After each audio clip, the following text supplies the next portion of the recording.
आप मंदिर जाते हैं तो जब आप उनको देखते हैं वही रिद्धि सिद्धि आपको मिले, वही एनर्जीज़ के साथ आप कनेक्ट हो सको जो एनर्जीज़ उनमें हैं, है ना। इसीलिए तो आप जाते हो, इसलिए थोड़ी आप जाते हो कि आप बस गए और आपने बोल दिया कि मेरे बच्चे का ये हो जाए, मेरी शादी हो जाए, मेरे बच्चे हो जाए, मेरा ये हो जाए। ये तो सब आजकल के टर्म्स हैं, ये तो मिलना ही है। ये अगर आप नहीं भी मानोगे, ट्रस्ट में ये आपको मिलना है। Soul comes with this kind of a plan only कि मैं इसी सेट ऑफ तरीके से चलूँगा, जैसे कि अकेलापन फील करना या भीड़ में भी कहते हैं ना जो हमेशा कुछ ना कुछ सोच रहा है। So that's also happens because of the soul loss. Anger means pain, hatred भी हो सकती है, रिसेंटमेंट भी हो सकता है, लेकिन ये सारी ये चीज़ें वो डीप रूटेड पेन को ही बताता है। अब ये पेन आता कहाँ से है?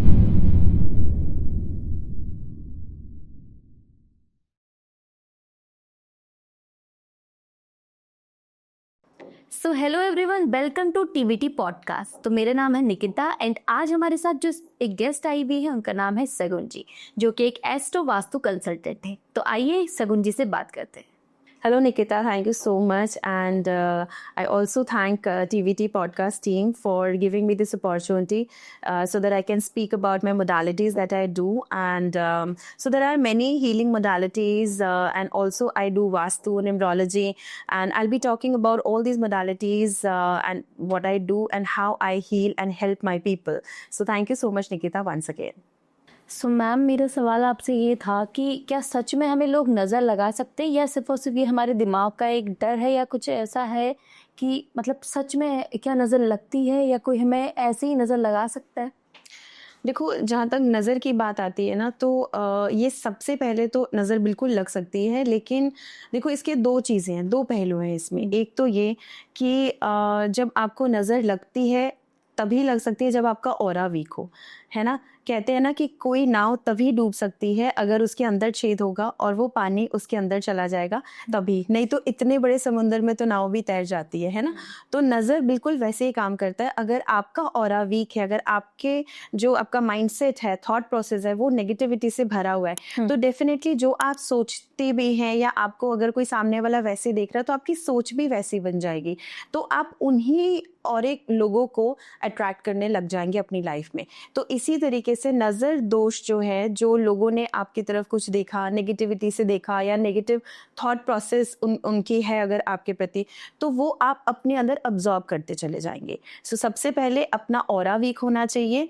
और अगर बैकग्राउंड आपका ऐसा है, मतलब अगर आपके घर में कुछ वास्तु इम्परफेक्शंस हैं, वास्तु वाइज अगर आपका घर वीक है, तो भी ये नज़र दोष को बहुत ज़्यादा बढ़ावा देता है। तो ये दोनों तरीके से काम करता है, लेकिन सबसे ज़्यादा ज़रूरी है कि अगर आपका ऑरा प्योर है, स्ट्रॉन्ग है, मेंटली आप स्ट्रॉन्ग है, आप हमेशा कुछ पूजा पाठ या मंत्रा या ऐसी चीज़ें करते हैं या अपने आप को प्रोटेक्ट करते हैं, तो फिर आपको नज़र तो क्या कोई भी दोष नहीं लग सकता।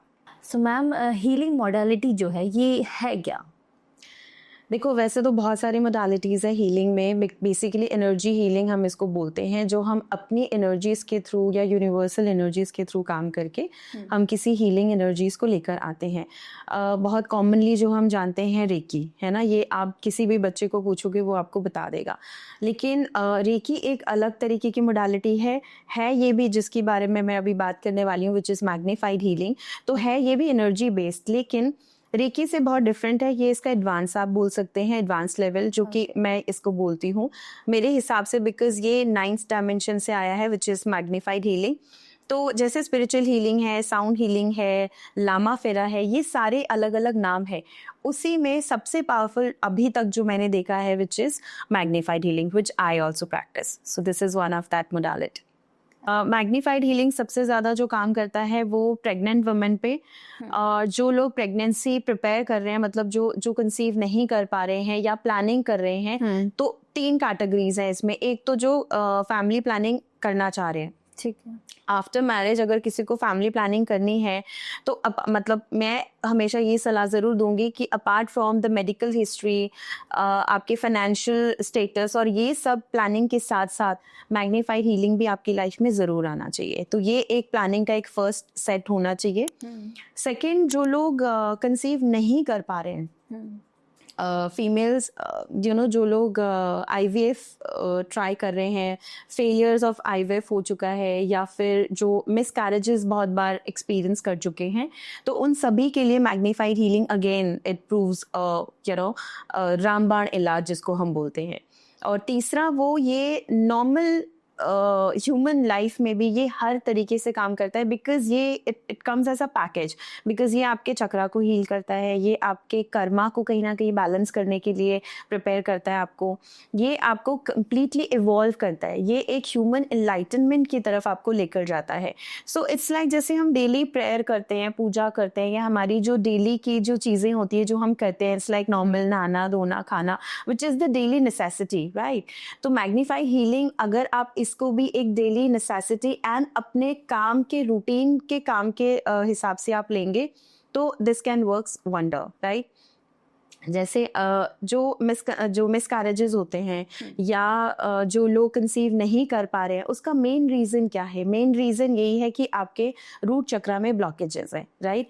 तो रूट चक्रा की जो ब्लॉकेजेस हैं वो फीमेल में, मेल में भी बहुत सारे प्रॉब्लम्स क्रिएट करता है, बट फीमेल्स में बिकॉज ये this is related to womb, है ना, तो वोम और रूट चक्रा बहुत पास पास है, तो ये कहीं ना कहीं ये हमारे वोम चक्रा और रूट चक्रा से सारी ब्लॉकेजेस जो हैं, इसकी वजह से हमारी रिप्रोडक्टरी सिस्टम को जो है ये ब्लॉक कर देता है। ये हमारे इमोशन से भी आता है, ये हमारे पास्ट कर्मा से भी आ सकता है, ये कहीं से भी आए, है ना, हेरिडिटरी भी हो सकता है, कहीं से भी आए, लेकिन इसका जो इलाज है, जो इसको हम क्योर कर सकते हैं, वो हम मैग्नीफाइड हीलिंग से कर सकते हैं, बिकॉज ये हमारे पूरे सिस्टम पे काम करता है, ये हमारे नर्वस सिस्टम को एक्टिवेट करता है, ये हमारे पास्ट प्रेजेंट एंड फ्यूचर सारे कर्मास को बैलेंस करता है। सो दिस इज लाइक दिस।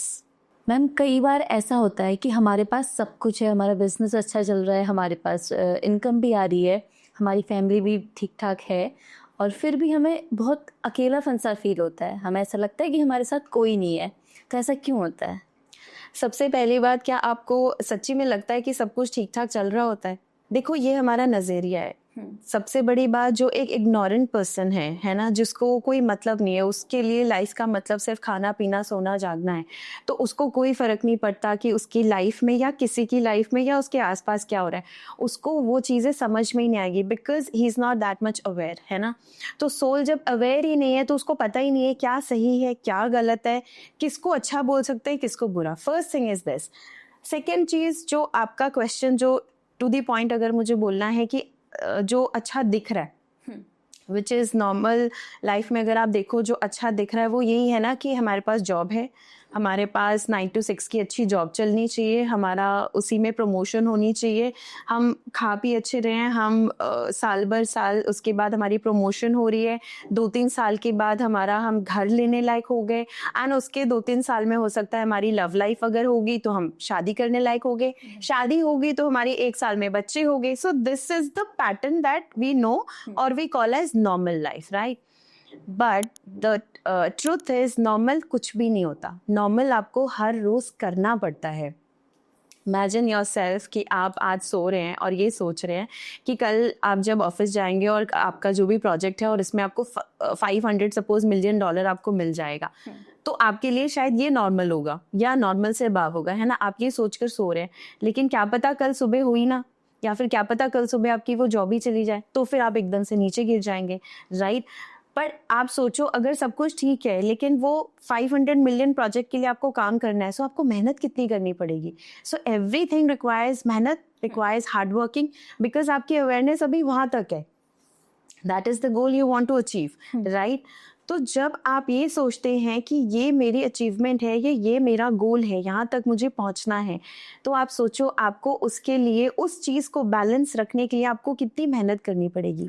यही चीज़ यहाँ पे भी लागू होती है कि हमारा जो अकेलापन है हमारे थॉट प्रोसेस से बहुत ज़्यादा रिलेटेड है, बहुत ज़्यादा मैच करता है। अगर हमारे थॉट प्रोसेस में हम अपने आप को घेरे रखते हैं अपनी खुशियों से, और खुशियों की डेफिनेशन हमें पता है कि हमारा काम एक सेट ऑफ काम है जो हमें खुशी दे सकता है, एक रिलेशनशिप है जो हमें खुशी दे सकता है, हमारे पेरेंट्स हैं ये सब ठीक रहने चाहिए, मेरा घर है जो होना चाहिए, या मैं घर मतलब आज एक घर लिया, 1 साल बाद फिर मैं एक घर लेने लायक हूँ, वो मेरी सेट ऑफ हैप्पीनेस मैंने अपने माइंड में सेट कर रखा है। तो फिर मेरा काम सही है ना। तो अगर ये इसको हम बैलेंस करके चल रहे हैं तब तो आपके माइंड में या आपके अंदर कोई खालीपन नहीं आएगा। लेकिन अगर फिर भी है, सो दैट मीन्स दो चीजें हैं इसके पीछे। एक, आपका जो सोल है वो अवेयरनेस की तरफ जा रहा है, आपका जो सोल है उसके इवॉल्व होने का टाइम आ गया है, आपका कहीं ना कहीं जो सोल का मिशन है उसको पूरा करने का जो टाइम है वो आ गया है। तो इस हिसाब से ये चीज़ें चलती हैं, बिकॉज सोल, जब हम इस धरती पर आते हैं, so we come with the plan, we come with the soul plan, ठीक है, एवरीथिंग इज प्री रिटन। लेकिन उसको किस टाइम पे किस तरीके से हमें करना है वो हमारे फ्री विल से डिसाइड होता है, राइट। कि आप ये करियर चॉइस लेंगे तो आप यहाँ जाएंगे। सपोज अगर आपने करियर चॉइसेस कुछ और ले लिए, डिसीजन कुछ और ले लिए, तो आपको यहाँ जाने की जगह आप यहाँ चले जाएंगे, राइट। ये नॉर्मल आम लाइफ में होता है ना, हमें जाना कहीं है लेकिन हमें हो सकता है हमें वो जगह स्किप कर गई और हम आगे निकल गए, तो हमारा गोल तो वहीं रह गया, right. So this way it works. तो एक तो ये चीज है। दूसरा ये चीज है, soul comes with this kind of a plan only, कि मैं इसी सेट ऑफ तरीके से चलूंगा, जैसे कि अकेलापन फील करना, या भीड़ में भी कहते हैं ना जो हमेशा कुछ ना कुछ सोच रहा है। So that's also happens because of the soul loss. So कहीं ना कहीं बहुत ट्रॉमेटिक एक्सपीरियंसेस से जब सोल गुजरता है, सपोज आज आप हैं, अगर भगवान ना करे अगर कोई ऐसे मिसहैपनिंग आपके साथ हो जाती है जिसकी वजह से आपकी डेथ होती है, तो आपका सोल उसी जगह पे स्टॉप हो जाएगा। कहीं ना कहीं जब वो नेक्स्ट लाइफ में अब जा रहा है वो कंफ्यूज स्टेट में रहेगा, तो उसकी भी एक हीलिंग जर्नी आपके जो सोल ग्रुप्स होंगे आप उनके साथ डिस्कस करेंगे before taking the next birth, right. तो वो जो कंफ्यूज स्टेट है उस टाइम पे भी मतलब जो वो कंफ्यूजन है वो आप अपने सोल के साथ कैरी करते हैं। तो जब आपको नेक्स्ट लाइफ मिलती है तो आप वो जो अपना सोल प्लान है, जो कंफ्यूजन है, जो ट्रॉमा है, वो आप कैरी कर रहे हैं। तो उसकी वजह से भी आप कहीं ना कहीं खोए खोए रहते हैं, अकेलापन रहता है, because this is not something you. आप तो कुछ और करना चाह रहे थे ना, तो आप कंफ्यूज ही रहोगे, आपको समझ में नहीं आ रहा क्या, बट कुछ तो है जो आप कैरी कर रहे हैं। तो जब तक आप उस पे वर्क नहीं करेंगे, वो चीज़ निकालेंगे नहीं, रिलीज नहीं करेंगे, या उस रास्ते पे नहीं जाएंगे, आपको चैन नहीं मिलेगा, right. It's like, see you going to somewhere, right, maybe कोई शादी या ऑफिस या किसी से भी मिलने जा रहे हैं, अगर आप रास्ता भटक गए, can you go there, can you live happy कि चल रास्ता भटक गया, जहाँ जा रही हूँ मैं वहाँ एक नया पार्टनर बना दूँ? Is it possible? No, because this is what you have come here for. So this kind of a thing happens when you go through this kind of a problem. आत्मा की कोई भाषा होती है, और अगर कोई भाषा होती है तो हमें वो कैसे सुनाई देती है? देखो, जहाँ तक सोल लैंग्वेज की बात है तो इसका एक बहुत अच्छा एग्जांपल मैं आपको देना चाहूँगी, अगर आपने सुना हो इस बारे में, which is twin flame energy, right. So twin flame energy के बारे में जब हम बात करते हैं, इट्स लिटरली लाइक ट्विन, आपको समझ में आ रहा होगा कि दो है ना, it's like one half of the soul. So twin flame energies वही होते हैं जो इट्स लाइक आपका एक सोल का हिस्सा है, ठीक है, और इट्स लाइक जैसे ट्विन सिस्टर हैं, है ना, जो सेपरेटेड हैं बाय गॉड ग्रेस, तो वो तो चलो हमें दिखते हैं, बट जो सेपरेटेड नहीं है, तो आप सोचो कि आप उनको अलग कर सकते हो? नहीं कर सकते। कई बारी फिजिकली जब हम कोशिश करते भी हैं तो बहुत ज़्यादातर केसेस में ऐसा होता है कि वो सक्सेसफुल नहीं हो पाते, और जो होते भी हैं वो ज़रूरी नहीं कि वो उस मतलब अगर वो अलग हो जाए, फिजिकली सेपरेट हो जाए, तो वो ज़रूरी नहीं कि वो अच्छे से सर्वाइव कर पाए, बिकॉज उनको कहीं ना कहीं साथ ही रहना है, उनका जो काम है, मिशन है, वो साथ रह के ही पूरा हो सकता है। थिंक ऑफ द पार्टनर, जैसे आपने अगर अपने पार्टनर या किसी के साथ भी कोई प्रोजेक्ट शुरू किया और अगर आपको वो बीच में छोड़ के चला जाए तो आप उनका रोल नहीं निभा सकते, राइट। जो आपका काम है, जो आपका रोल है, आप ही निभाओगे। दूसरा, जब तक कोई पार्टनर नहीं आएगा, जरूरी नहीं जो आए वो उस पार्टनर, मतलब जो आपका प्रीवियस वाला था, वो उसके हिसाब का रोल कर पाए। सो कहीं ना कहीं वो मिसमैच आपके मन में हमेशा रहेगा। It's just that for the sake of finishing that particular project, may be आप फॉर द टाइमिंग उस पर्टिकुलर पर्सन को आप जगह दे दोगे, लेकिन ज़रूरी नहीं कि आप हमेशा उसको जगह दे पाओगे, उसको दिल में वो वेलकमिंग नोट से आप उसको बुला पाओगे, राइट। सो सेम वे जब आप सोल लैंग्वेज की बात करते हैं, तो जो ट्विन फ्लेम्स होते हैं वो सिर्फ देख के जब वो मिलते हैं, है ना, तो जैसे आप और मैं भी ट्विन फ्लेम हो सकते हैं, ठीक है, या मैं और कोई और भी हो सकता है, या आप और आपके हस्बैंड या आपके फ्रेंड या किसी में भी वो ट्विन फ्लेम की एनर्जी हो सकती है। जब आप उनसे मिलेंगे ना, तो आपको लिटरली लगेगा कि कुछ था जो आपके अंदर अधूरा था, नहीं था, और आज जब इनको आपने देखा तो वो पूरा हो गया। वहाँ पे कोई नॉर्मल जिस लैंग्वेज में हम बात करते हैं उस लैंग्वेज की ज़रूरत नहीं होती है। कई बारी सिर्फ एक एक्सप्रेशन काफ़ी होता है, कई बारी एक फीलिंग वो काफ़ी होती है, कई बारी कहते हैं ना एक नज़र वो काफ़ी होती है। सो ये सोल की कोई पर्टिकुलर, मैं आपको इंग्लिश, हिंदी, बंगाली या कोई रीजनल लैंग्वेजेस आप नहीं बोल सकते हो, पर it is that energy language, that feeling, that sense of belongingness which is the language of soul. तो जब आप उनको देखेंगे, जब आप उनसे मिलेंगे, आपको पता होगा कि यही है जो आपका अदर हाफ है, सो ये सिर्फ ट्विन फ्लेम नहीं, ये सोलमेट में भी हो सकता है। वो सोलमेट कार्मिक भी हो सकते हैं, वो सोलमेट कई बारी लव रिलेशनशिप में भी हो सकते हैं। सो बहुत तरीके के सोलमेट्स होते हैं। सो ये जब हम नेक्स्ट कभी अगर इस टॉपिक पे पॉडकास्ट करेंगे तो डेफिनेटली मैं आपको इस टॉपिक के बारे में और ज़्यादा जानकारी दूंगी, but for this is the word. तो हम लोग मैम ज़्यादातर देखते हैं कि लोगों के अंदर ना चिड़चिड़ाहटपन रहता है, बहुत ज़्यादा एंजाइटी रहती है, और वो लोग ना बहुत गुस्सा करते हैं। तो मतलब उनके अंदर क्या है ऐसा कि वो लोग इतना ज़्यादा गुस्सा करते हैं? क्या चीज़ उनके जो है बाहर नहीं आ पा रही, उनकी एंजाइटी बाहर नहीं आ पा रही है, क्या चीज़ है ये? जब हम गुस्से की बात करते हैं, एंगर इश्यूज जो हैं वो बेसिकली एक डीप रूटेड पेन है। बहुत सिंपल अगर मैं इसको सिग्निफाई करूँ यहाँ पे, एंगर मीन्स पेन। हेट्रेड भी हो सकती है, रिसेंटमेंट भी हो सकता है, लेकिन ये सारी ये चीज़ें वो डीप रूटेड पेन को ही बताता है। अब ये पेन आता कहाँ से है? देखो, अब ये जो एंगर है, कई बार आप देखोगे वो जो इंसान है जो गुस्सा कर रहा है वो खुद से भी गुस्सा हो सकता है, खुद से भी नाराज़ हो सकता है, और सबसे बड़ी चीज़ वो अपनी ही नाकामी या अपने ही अंदर की जो कमियां हैं जिसको वो बैलेंस नहीं कर पा रहा, जिसका कोई सोल्यूशन नहीं निकाल पा रहा, वो कमियां उसको दूसरे में नज़र आती है और वो चीज़ वो दूसरों पे थोपता है।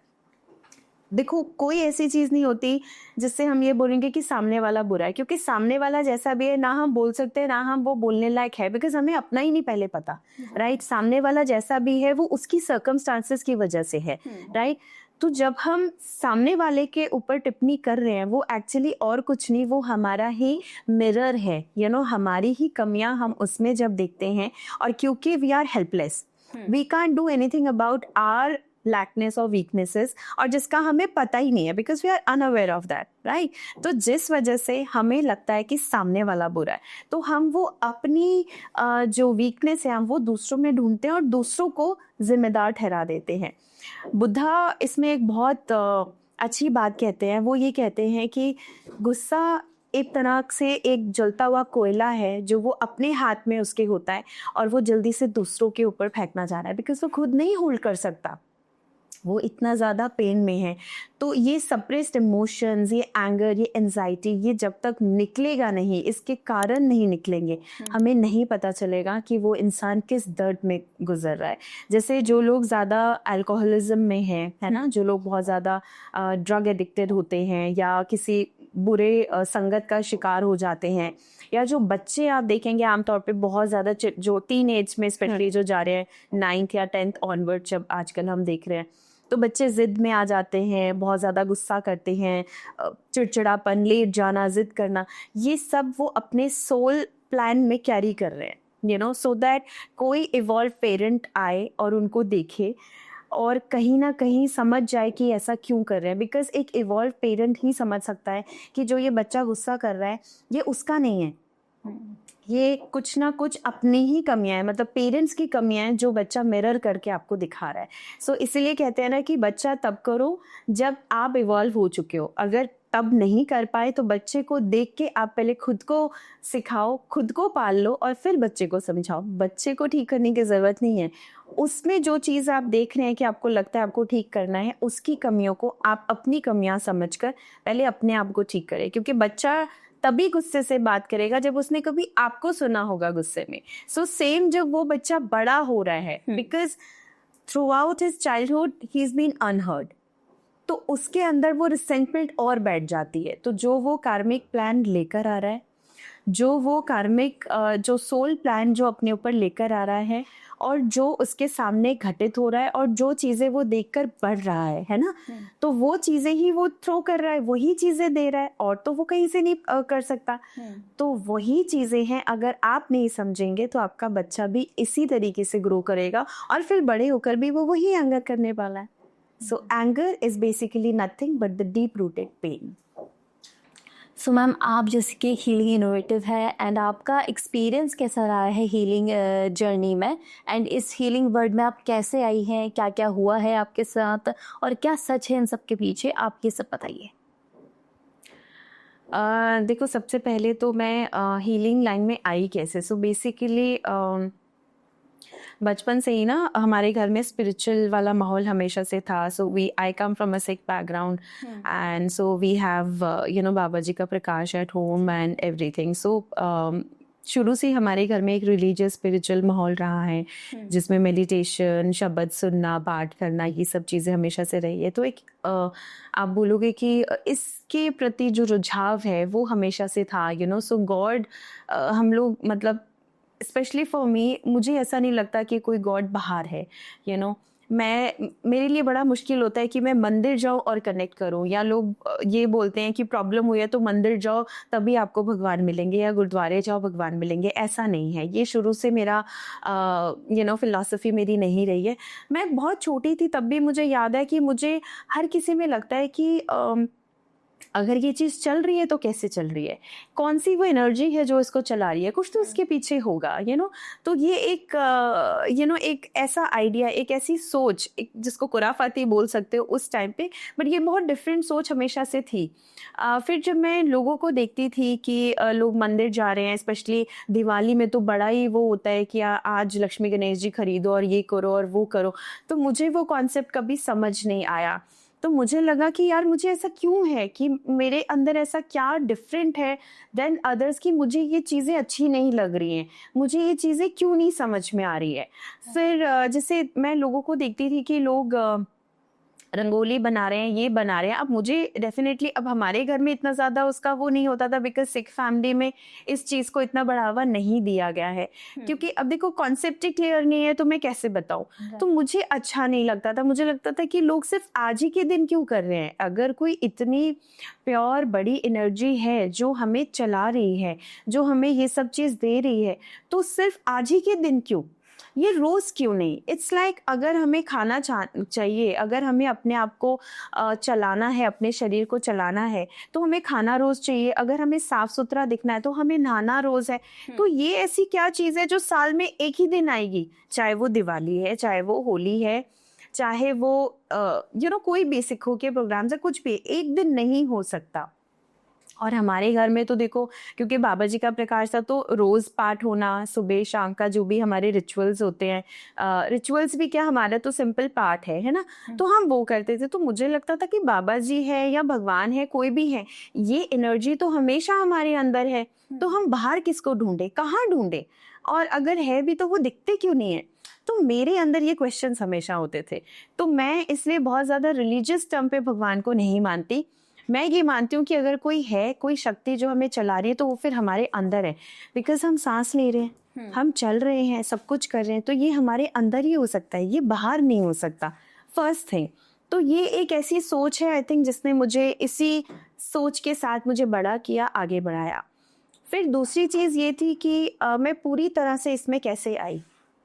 तो जैसे जैसे मैं बड़ी हुई, मैंने नंबर्स देखे, मेरे को डेट्स या कोई भी चीज़ जहाँ पे भी नंबर दिखे, मुझे बहुत इंट्यूटिव माइंड से मैं जाती थी कि ये नंबर यही क्यों है, कुछ और क्यों नहीं। कि अगर सपोज मेरा बर्थडे इस डेट को है तो यही डेट क्यों, कोई और डेट क्यों नहीं। जैसे होता है ना, बच्चों की बर्थडे पार्टीज में गए, मैंने कहा आज ही इसका बर्थडे क्यों है, और आज सैटरडे क्यों है, और जब ये हुआ था तो तब फ्राइडे क्यों था। सो दिस हाउ नंबर का कॉन्सेप्ट एक मेरे माइंड में चलता रहा। तो ऑनगोइंग प्रोसेस था, तो मैं अपने अंदर बहुत कंफ्यूज रहती थी। मुझे सोशल लाइफ में अगर आप बोलोगे, तो जब मुझे मिलना होता था, कोई मुझे बुलाता, तो मुझे बहुत अजीब लगता था। मुझसे नहीं होता था कि पार्टी कर रहे हैं, ये पी रहे हैं, वो पी रहे हैं, केक काट रहे हैं, सिर्फ एक दिन की खुशी। मैंने कहा ऐसा क्यों, every day you are living, तो every day is your birthday. Definitely you can't celebrate, that's for sure, but you can cherish, you can be in gratitude, you can show your love towards that energy, है ना. वो साल में एक दिन, ये concept मुझे समझ नहीं आया. सो आई ट्रूली, मैंने इस चीज़ को डिनाई करना शुरू कर दिया. तो फिर मैं किसी पार्टीज़ में नहीं जाती थी. मुझे सोशलाइजिंग बिल्कुल पसंद नहीं है. सोशल लाइफ में इस तरह से मैं बहुत ओपनली नहीं मिल पाती थी. फिर मैं अकेली रहने लगी, यू नो. तो मैं और मेरे books, I use to love reading, मतलब अभी भी है, बट आई कैन से कि मेरा फर्स्ट लव अगर कोई रहा है तो वो बुक्स है. अपने बुक्स से ज़्यादा मैं ऊटपटांग बुक्स पढ़ती थी, यू नो, मल्टी वर्सेस के बुक पढ़ती थी, जो उस टाइम पे अवेलेबल होते थे. फिर ये करते करते मैं इन्हीं सोच के साथ जब बड़ी हुई, तो मैंने फिर न्यूमरोलॉजी मैंने सुनी फर्स्ट टाइम. मुझे ये टर्म बहुत डिफरेंट लगा और मैंने न्यूमरोलॉजी सीखी. तो जब मैंने न्यूमरोलॉजी सीखी, I realise that everything that we see outside there, it is the numbers. 9 planets हैं हमारे, है ना. 7 डेज इन अ वीक है, 30 days, 31 days in a month है, 365 देन 366 डेज भी है इन अ ईयर. तो ये सब कुछ एक बहुत ही खूबसूरती से चलता है, विच इज़ ज्योमेट्रिक ग्रिड है प्लैनेट का. प्लैनेट की एक मूवमेंट एक पर्टिकुलर टाइम पे हो रही है, ये सब कुछ एक कैलकुलेशन से चल रहा है. सेट ऑफ नंबर्स हैं जो कि फिक्स हैं. फिर कुछ एक नंबर्स हैं जो वेरिएबल्स हैं. जैसे आप देखो तो मोबाइल न्यूमरोलॉजी आजकल बहुत चल रहा है. अब लोग बोलेंगे कि आजकल चल रहा है, ये पहले भी तो लोग रह रहे थे, पर आप डिफरेंस देखो पहले और आज में. आजकल सब कुछ डिजिटल वर्ल्ड है, पहले नहीं था, तो डिफरेंस है ना. लोगों ने इवॉल्व किया ना. तो जितने नंबर्स उतने प्लैनेट्स आपकी लाइफ में, उतने set of combination of planets. I would say definitely हमारे 10 नंबर है मोबाइल नंबर में, पर प्लैनेट्स तो 9 है. और ज़रूरी नहीं कि 1 से लेकर 9 तक ही नंबर आपके फ़ोन पे हो, किसी नंबर्स के रिपीटेशन भी हो सकते हैं. सो वो जो रिपीटेशंस है वो प्लैनेट्स हैं, वो प्लैनेट्स की एनर्जीज हैं, प्लैनेट की कॉम्बिनेशन है. अब नेक्स्ट कभी मैं आपको समझाऊंगी कि मोबाइल न्यूमरोलॉजी क्या होता है और इस पे कैसे काम किया जाता है. But for now, so this is how I learn about numbers, numerology. Then I learn next, जो इसकी मेरी लर्निंग थी वो थी एस्ट्रोलॉजी. कि जब नंबर समझ में आया तो अब ये प्लैनेट्स कौन है, कहाँ से आए. अब हम भगवान बोलते हैं. आप देखो हिंदू माइथोलॉजी में अगर आप जाओ तो सूर्य भी भगवान है, केतु भी भगवान है, सभी भगवान है. और हमें जो सिखाया जाता है नॉर्मली, हम ये बोलते हैं कि there is one energy, one God, इन्हीं से सब कुछ स्प्रेड हुआ है. आपके अंदर भी वही गॉड है, मेरे अंदर भी वही गॉड है. It's just that you have to see, you need that eyes. आपको उस आइज को डेवलप करना है अपने अंदर, है ना. वो जो रिद्धि सिद्धियाँ जो उन्होंने प्राप्त की, जब आप मंदिर जाते हैं तो जब आप उनको देखते हैं, वही रिद्धि सिद्धि आपको मिले, वही एनर्जीज के साथ आप कनेक्ट हो सको जो एनर्जीज उनमें हैं, है ना. इसीलिए तो आप जाते हो. इसलिए थोड़ी आप जाते हो कि आप बस गए और आपने बोल दिया कि मेरे बच्चे का ये हो जाए, मेरी शादी हो जाए, मेरे बच्चे हो जाए, मेरा ये हो जाए. ये तो सब आजकल के टर्म्स हैं, ये तो मिलना ही है. ये अगर आप नहीं भी मानोगे, ट्रस्ट में ये आपको मिलना है.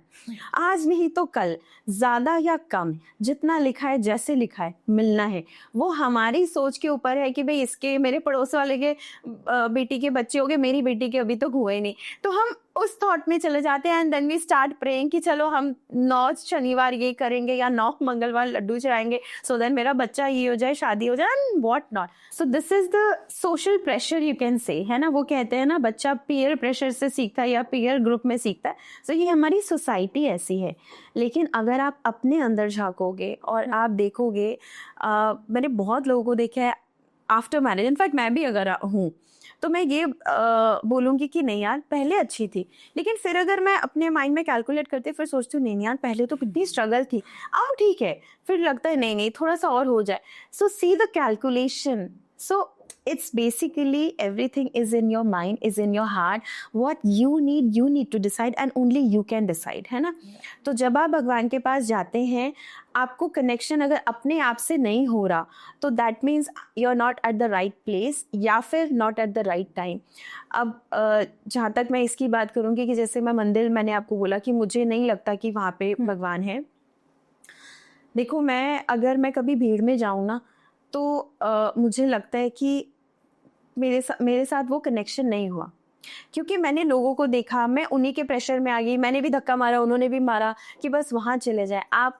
ये इस चीज़ में हम भूल जाते हैं कि जो भीड़ है, जो लोग दिख रहे हैं, उन सभी में यही भगवान का जो अंश है ना, वो वर्त रहा है, वो जो एनर्जी है, राइट। तो जब हम उनको धक्का मार के आगे जा रहे हैं तो हम उनसे मिलने नहीं जा रहे हैं, हम उसी के क्रिएशन की डिसरिस्पेक्ट करके हम अपनी ख्वाहिशों को पूरा नहीं कर सकते। अगर हमें बढ़ना है, हमें सबको लेके बढ़ना है। सिखिज़्म में बहुत प्यारी चीज़ सिखाई जाती है कि किर्त करो वन छको, खुद भी खाओ औरों को भी दो, है ना। तो जब तक आप बांटोगे नहीं वो बढ़ेगा नहीं। कहते हैं ना, दुख बांटो कम हो जाता है, सुख बांटो बढ़ जाता है। तो इसी तरह से जब आप सबको लेके चलते हैं तो आप भी तर जाते हैं। जब आप सबको धक्का मार के चलने की कोशिश करते हैं आप भी डूबते हैं और आपकी नाव के साथ साथ सबको भी डुबा देते हैं, बिकॉज वो आपको भी 2-4 गाली देगा, आप तो पता नहीं क्या ही करेंगे। So this how the whole theory comes. तो मैं इन सारे थॉट प्रोसेस से बड़ी हुई। तो यहाँ से जब मैंने फिर न्यूमरोलॉजी सीखी, गॉड के कनेक्शन को समझा, एंड आई रियलाइज्ड कि there is no God outside but inside. और ऐसा नहीं कि मूर्तियों में या किसी एक चीज़ में जहाँ पे आपने भगवान को रख दिया है वहाँ भगवान है, नहीं, भगवान हर जगह है। देखो, इसका तो जो प्रमाण है ये प्रहलाद की स्टोरी में भी हमें मिलता है कि किस तरह से उन्होंने, मतलब प्रहलाद ने, जो ध्रुव प्रहलाद थे, उन्होंने भगवान जी को कहाँ से निकाला, है ना।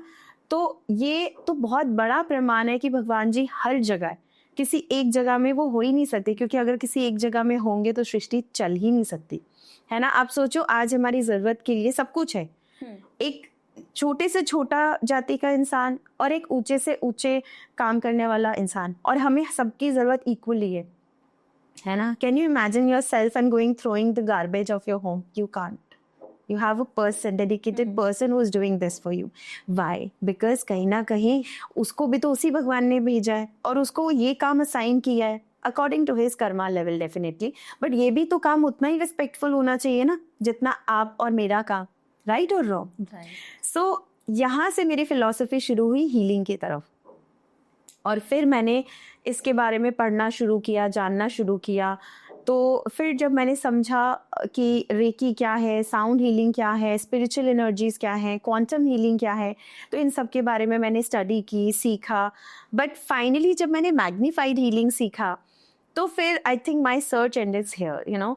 जो भी हीलिंग के बारे में जो मेरी सर्च थी वो एंड होती है यहाँ पे, क्योंकि इसने मुझे सब कुछ दिया। इसने मुझे सब कुछ बताया कि कैसे हम अपनी फिजिकल बॉडी को हील कर सकते हैं, कैसे हम अपने कर्मास को बैलेंस कर सकते हैं, कैसे हम अपने पास्ट के कर्मास को रिलीज करके प्रेजेंट कर्मा को बैलेंस करके फ्यूचर क्रिएट कर सकते हैं एज पर आवर डिज़ायर। तो इसने मुझे मैनिफेस्टेशन भी सिखाया। इस हीलिंग ने मुझे इतनी पावर दी कि मैं आज किसी को खड़े होके गाइड कर सकूं कि अगर आपकी लाइफ में ये प्रॉब्लम है तो डेफिनेटली आप ये चीज़ करिए। ना सिर्फ अपने फिजिकल बॉडी को बैलेंस कीजिए, जो भी आपके हेल्थ इश्यूज़ हैं फिजिकली जो दिख रहे हैं, जो आपके मेंटली चीज़ें हैं जो आपको दिखाई नहीं दे रहे बट हैं, है ना, तो आप उनको ठीक कर सकते हैं। जो आपके कर्मास हैं, जो प्रारब्ध हैं, जो आप कैरी कर रहे हैं अपने साथ, आप उसको ठीक कर सकते हैं, रिलीज कर सकते हैं। सो किस तरह से आप अपने कर्मास को बैलेंस कर सकते हैं, किस तरह से आप किसी और की लाइफ को भी हील करने में हेल्प कर सकते हैं, इवॉल्व करने में हेल्प कर सकते हैं। तो यहाँ से मैंने मैग्नीफाइड हीलिंग सीखा। फिर उसके बाद वास्तु जब मुझे ये समझ में आया, सो वास्तु में मैं इस तरह से आई कि जब मेरी शादी हुई, so it's been 12 years now that I am married, और soon after my marriage my husband, इनको कुछ स्पाइन की प्रॉब्लम हो गई थी, and that was very recent, just 3 months after my marriage. और इनको बहुत सारी चीज़ें उसमें बता दी गई थी, स्पाइनल इशू जब हुआ था तो मेडिकल टर्म्स में ऑपरेशन बोला गया, बट बहुत सारी और भी चीज़ें थी। सो टू कट इट शॉर्ट, तो जब मैंने इसकी स्टडी शुरू की और मुझे समझ में आया कि वास्तु एक बहुत बड़ा रोल प्ले कर सकता है आपकी लाइफ में। अगर आपके यू नो कर्मा में या आपके सोल जो जिसको हम बोलते हैं सोल पैटर्न जो आपका है कार्मिक, अगर उसमें कोई एक्सीडेंट लिखा है, कोई ऑपरेशन लिखा है, कोई हेल्थ इश्यूज लिखे हैं, कोई रिलेशनशिप इश्यूज लिखे हैं, मल्टीपल रिलेशनशिप अगर आपकी लाइफ में है, करियर ब्लॉकेजेस है, ये सारी चीज़ों को आप कहीं ना कहीं वास्तु से ठीक कर सकते हैं। क्योंकि वहीं से मैंने वास्तु सीखा, वहीं से मैं वास्तु में आई, और सबसे पहला मैं बोलूँगी वास्तु का अगर कोई क्लाइंट था तो मैं खुद थी अपनी, और मैंने अपने घर को 360 डिग्री लिटरली चेंज किया। जो मैंने स्टडी की और वही मेरे घर में वो प्रॉब्लम्स थी, और मैंने जब उसको चेंज किया तो मेरी लाइफ भी 360 डिग्री चेंज हो गई। क्योंकि बहुत सारी चीज़ें फिजिकल टर्म में होती हैं जो आपको दिखाई नहीं देती, बट वो होती हैं, एग्जिस्ट करती हैं। आपको समझ में ही नहीं आता कि आप जिससे आपने लव मैरिज किया, लेकिन उसके बाद भी आप देखोगे लोग मल्टीपल मैरिजेस में जा रहे हैं, मल्टीपल रिलेशनशिप में जा रहे हैं। कोई रीज़न नहीं है, आपकी लव मैरिज हुई है और आप देखो एक्स्ट्रा मैरिटल अफेयर्स में दोनों ही हस्बैंड वाइफ, क्या रीज़न आप दोगे? तो कहीं ना कहीं ये सोल कर्मा भी है, लेकिन ये पैटर्न कहाँ से आया आपको तो नहीं समझ में आएगा।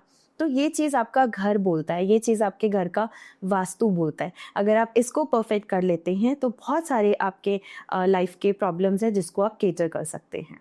Thank you viewers for watching me on TVT podcast, and I hope आपको मेरा ये जो हीलिंग जर्नी है, ये सारी चीज़ें समझ में आई हो और अच्छा लगा हो। अगर आप मेरे साथ कनेक्ट करना चाहते हैं और मेरे हीलिंग मोडालिटीज़ के बारे में जानना चाहते हैं या मेरे से कोई भी सलाह या ट्रेनिंग लेना चाहते हैं, सो स्क्रीन में दिए गए नंबर्स और डिटेल्स पे आप कनेक्ट कर सकते हैं।